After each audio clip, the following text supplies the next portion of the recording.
Hi గారు, welcome to our channel. ప్రస్తుతం మనతో పాటు దామో బాలాజీ గారు సీనియర్ జర్నలిస్ట్ ఉన్నారు. వారితో ఒకసారి మాట్లాడదాం. సార్ నమస్కారం. సార్ అల్లు అర్జున్ గారు Pushpa 2 movie block buster hit అవ్వడం, 1000 కోట్ల మార్క్ దిశగా కూడా అడుగులు వేయడం మనం చూస్తున్నాం సార్. అయితే ఈ సినిమా ఇంత హిట్ అవ్వడం వల్ల అటు రామ్ చరణ్ గారికి చిన్నగా డ్యామేజ్ జరిగింది. అంటే రామ్ చరణ్ గారికి రావాల్సిన అవకాశాలన్నీ కూడా అల్లు అర్జున్ గారికి వెళ్ళిపోతున్నాయని ఒక వార్త అయితే వైరల్ అవుతుంది సార్. మరి ఏ సినిమాలు అంటే రామ్ చరణ్ గారి దగ్గరికి వచ్చి అల్లు అర్జున్ గారికి వెళ్తున్నాయి? మరి ఈ ఇష్యూ పైన మీరేం చెప్తారు సార్? అల్లు అర్జున్ వల్ల రామ్ చరణ్కి నష్టం అనే యాంగిల్లో గత కొంతకాలంగా చర్చ జరుగుతుంది. ఇదేదో అల్లు అర్జున్ ప్లాన్ చేసుకొని కావాలని చేసింది కాదు, అదొక సైడ్ ఎఫెక్ట్గా. అంటే అల్లు అర్జున్ పుష్ప ఈ స్థాయిలో హిట్ అవుతుందని ఎవరు కూడా ఊహించుండరు. వాళ్ళ ప్రొడ్యూసర్లే చెప్తున్నారు, మేము ఒకటి అనుకున్నాం, దాన్ని ఎప్పుడో క్రాస్ చేసేసింది. ఎందుకంటే నిన్న మనకి ఇప్పటి వరకు వస్తున్న లెక్కల ప్రకారం నిన్నటికి అంటే సండే ఈవినింగ్కి మొత్తం ప్రపంచవ్యాప్తంగా ఈ 4 రోజుల కలెక్షన్ 870 కోట్లకి రీచ్ అయిందని చెప్తున్నారు. సో ఇందులో 290 కోట్లు ఒక హిందీ రంగం నుంచే వచ్చింది. ఇది కూడా ఊహించలేదు. ఏ సినిమాకి, ఏ సౌత్ ఇండియన్ సినిమాకి, సౌత్ ఇండియనే కాదు ఇండియాలో ఏ సినిమాకి కూడా 4 రోజుల్లో 290 కోట్లు అనేది రాలేదు. సో ఒక్క నిన్న సండే మాత్రమే 80 కోట్లు నెట్ రెవెన్యూ, అది కూడా గ్రాస్ కాదు, 80 కోట్లు నెట్ రెవెన్యూ హిందీలో వచ్చింది అనేది మనకి తరణ్ ఆదర్శ్ కానీ రమేష్ బాల లాంటి ట్రేడ్ అనలిస్ట్లే అనౌన్స్ చేశారు. కాబట్టి ఈ స్థాయిలో ఇది హిట్ అయిపోయింది. రెండవది, ఈ సినిమాకి ఇప్పటి వరకు ఏంటంటే సుకుమార్ మీద మిక్స్డ్గానే ఉంది. సుకుమార్ది గొప్ప డైరెక్షన్ అని, గొప్ప స్క్రీన్ ప్లే అని, గొప్ప రైటింగ్ అని ఎవరు చెప్పట్లా. సుకుమార్ చెప్తేమో ఓకే, సుకుమార్ బాగా తీశాడు, సీన్లు బాగున్నాయి, ఇవన్నీ చెప్తున్నారు తప్ప సుకుమార్ డైరెక్షన్ గొప్ప అంటే ఒక రాజమౌళికి బాహుబలిలోనూ త్రిబులలోనూ పేరు వచ్చినట్టుగా సుకుమార్కి పుష్ప 2లో పేరు రాలేదు. కానీ అల్లు అర్జున్కి ఇనానమస్గా పేరు వచ్చింది. ప్రపంచవ్యాప్తంగా అల్లు అర్జున్ పెర్ఫార్మెన్స్ బాగాలేదు దీంట్లో అని ఇప్పటి వరకు నేను ఎక్కడ చూడలేదు. అనేక రివ్యూలు, అనేక పోస్టులు నేను చూశాను. అల్లు అర్జున్ది మాత్రం ఇనానిమస్గా అద్భుతంగా ఉంది, అల్లు అర్జున్ లేకపోతే సినిమా లేదు, అసలు అల్లు అర్జున్ పెర్ఫార్మెన్స్ ఎరగదీశాడు, ఆ గంగమ్మ జాతర అయితే ఎలా చేశాడో మాకు అర్థం కావట్లేదు. ఈ స్థాయిలో అల్లు అర్జున్ పెర్ఫార్మెన్స్కి ఇది వచ్చింది. దాన్ని కవర్ చేస్తూనే అల్లు అర్జున్ నిన్న కూడా ప్రెస్ మీట్లో నేను నా పెర్ఫార్మెన్స్ గొప్పది అంటున్నారు, దీనికి కారణం అంతా కూడా సుకుమార్ అని చెప్పడానికి ట్రై చేశాడు. కానీ అది ఒక యాక్టర్ పెర్ఫార్మెన్స్కి డైరెక్టర్ రోల్ కూడా ఉంటుంది. ఎందుకంటే కొంతమంది డైరెక్టర్లు ఉన్నప్పుడు ఆర్టిస్టుల పెర్ఫార్మెన్స్ వేరే రకంగా ఉంటుంది, నో డౌట్. కానీ బేసిక్ క్రెడిట్ ఎవరికి వస్తుంది? ఆర్టిస్ట్కే వస్తుంది. సో ఒక కమర్షియల్ సినిమాలో ఈవెన్ రామ్ గోపాల్ వర్మ, ఆయనకి యాక్ట్రెస్ గురించి మిగతా ఆయనకు ఉన్నంత నాలెడ్జ్ చాలా మందికి ఉండదు. ఆయన కూడా ఏం చెప్తున్నాడు, అసలు ఆ క్యారెక్టర్ అల్లు అర్జున్ కూడా మించిపోయిందని ఆయన చెప్తున్నాడు. అంటే అటువంటి క్యారెక్టర్ దాంట్లోకి అతను ఇమిడిపోవడం, ఎక్కడ మనకు ఆ క్యారెక్టర్ని చూస్తుంటే అల్లు అర్జున్ గుర్తుకు రాడు, ఆ క్యారెక్టర్ పుష్ప అనే క్యారెక్టరే గుర్తుకొస్తుంది. సో అలాగా అతను ఒక వికలాంగుడిలాగా, ఒక భుజం తక్కువగా ఉండడం, అతను చేసే ఒక కుంటికాల్లాగా యాక్ట్ చేయడం, ఇదంతా కూడా ఏంటంటే మామూలుగా. రెండోది ఏంది, పుష్ప 2లో ఎదుగుతాడు కదా, ఎదిగినాక జనరల్గా ఏమనుకుంటారు అందరూ, పెద్ద షూట్ స్టైలైజ్డ్ అయిపోతారు మనుషులు అనుకుంటారు. కానీ అతను అది కూడా అవ్వలేదు. ఎదిగినాక అంత ఇది వచ్చినాక కూడా అతను ఒక ఆడవేషం వేసి, మనకి తెలుగులో అయితే ఈ కైండ్ ఆఫ్ ఆడవేషాలు వేసి హీరోలు ఈ కైండ్ ఆఫ్ డాన్సులు ఇప్పటి వరకు ఎవరు చేయలేదు.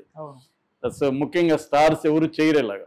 సో ఈ స్థాయిలో అల్లు అర్జున్కి పేరు రావడం వల్ల ఇప్పుడు రామ్ చరణ్కి ఇబ్బంది అయింది.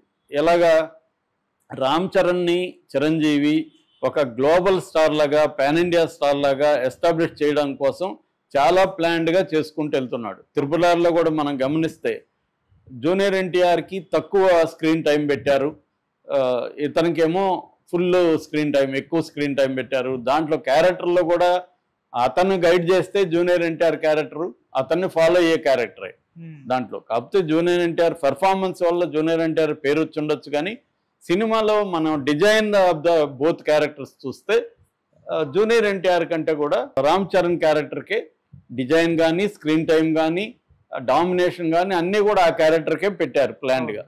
ఎందుకంటే అది చిరంజీవి ప్రొడ్యూస్ చేసిన సినిమా, పేరుకి దానయ్య పేరు ఉండొచ్చు కానీ చిరంజీవి డబ్బులు పెట్టాడు అనేది అందరికీ తెలుసు. రెండోది, రాజమౌళి ప్లాన్డ్గా నిజానికి అతను సీతారామరాజు క్యారెక్టర్, అల్లూరి సీతారామరాజు క్యారెక్టరు వేస్తే అతన్ని ఏదో రాముడిలాగా డిజైన్ చేసేస్తాడు, మొత్తం శ్రీరాముడిలాగా.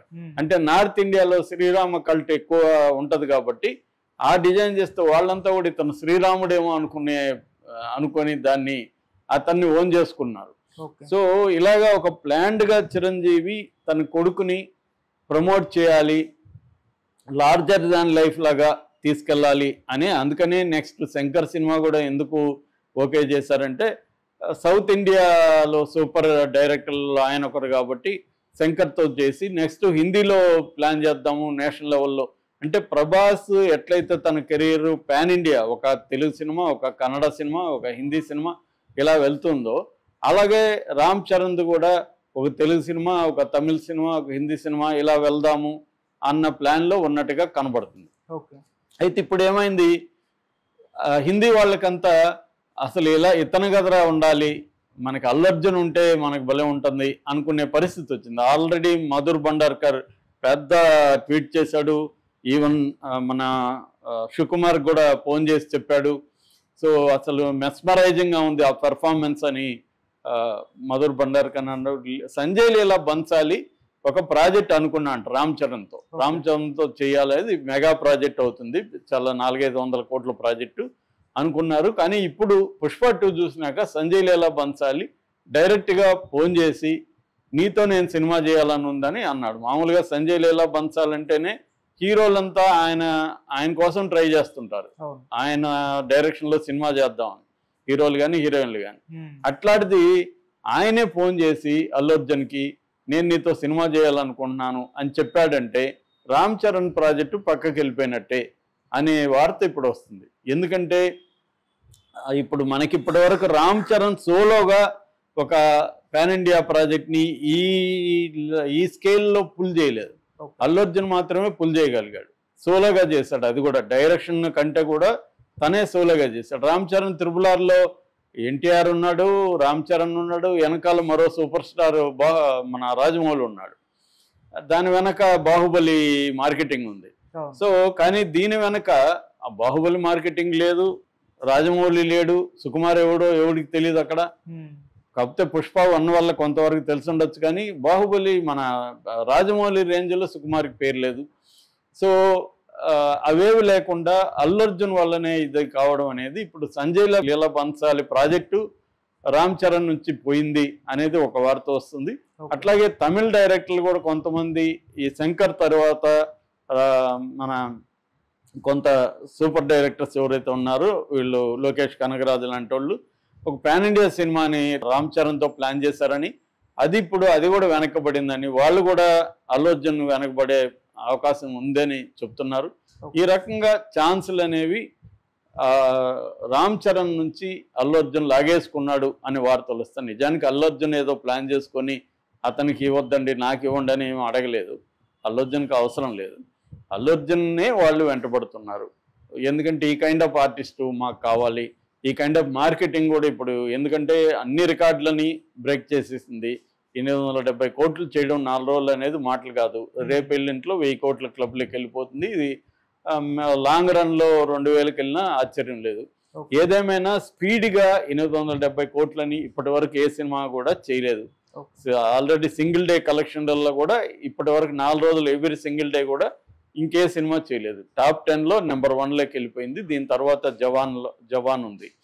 కాబట్టి అల్లు అర్జున్ వల్ల ఇప్పుడు రామ్ చరణ్కి ఇదైందని చెప్తున్నారు. రెండోది ఏంటంటే బెనిఫిట్ షో రద్దు కావడం అనేది ఇమీడియట్ ఎఫెక్ట్. ఈయన అల్లు అర్జున్ వల్లే అది కూడా జరిగింది కదా. బెనిఫిట్ షో రద్దు కావడం వల్ల రామ్ చరణ్ సంక్రాంతికి వస్తున్న గేమ్ చేంజర్ సినిమా మీద దాని ఎఫెక్ట్ ఖచ్చితంగా పడుతుంది. ఎందుకంటే బెనిఫిట్ షోలో మనకి దాదాపు 10 కోట్ల పైన కలెక్ట్ చేసింది పుష్ప 2. సో ఆ మేరకి అది బెనిఫిట్ షో వల్ల క్యాన్సిల్ వల్ల దెబ్బ పడే అవకాశం ఉంది. ఓవరాల్గా ఒక రకంగా మెగా ఫ్యామిలీ అంటేనే రామ్ చరణ్ మెగా హీరో, ఇంకెవరు చిరంజీవి తర్వాత మొత్తం